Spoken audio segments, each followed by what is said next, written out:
تعلمون كيف نذير من قبلهم فكيف كان نذير أولم يروا إلى الطير فوقهم صافات ويقبض ما يمسكهن إلا الرحمن إنه بكل شيء بصير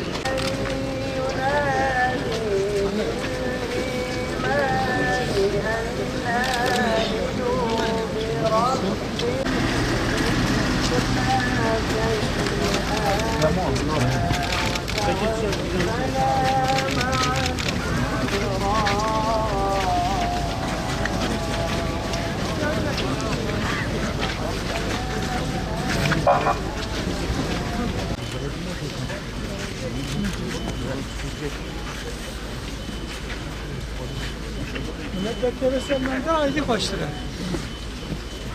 Tacın hazırlığı yok. Çum mu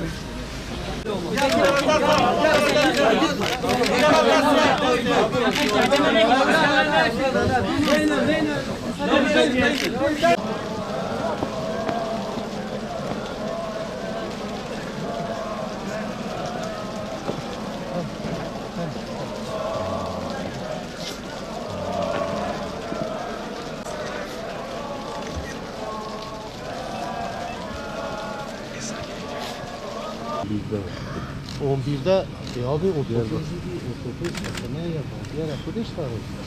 Ferze. Bak tipidir, yağıştır, fırtınadır. Fırtınadır ya. Yani bir şey yapalım. Allah razı olsun. Amin.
وسواء عليهم أنذرتهم أم لم تنذرهم لا يؤمنون إنما تنذر من اتبع الذكر وخشي الرحمن بالغيب فبشره بمغفرة وأجر كريم إنا نحن نحيي الموتى ونكتب ما قدموا وآثاره وكل شيء أحصيناه في إمام مبين إلى السماء وما كنا منزلين إن كانت إلا صيحة واحدة فإذا هم خامدون يا حسرة على العباد ما يأتيهم رسولا من كل أنفسهم من رسولهم إليهم لا يرجعون وإن كل لما جميع لدينا محضرون وآية لهم الأرض الميتة أحييناها من مرقدنا هذا ما وعد الرحمن وصدق المحيدة فإذا هم جميع لدينا محضرون فاليوم لا تظلم نفس شيئا ولا تجزون إلا ما كنتم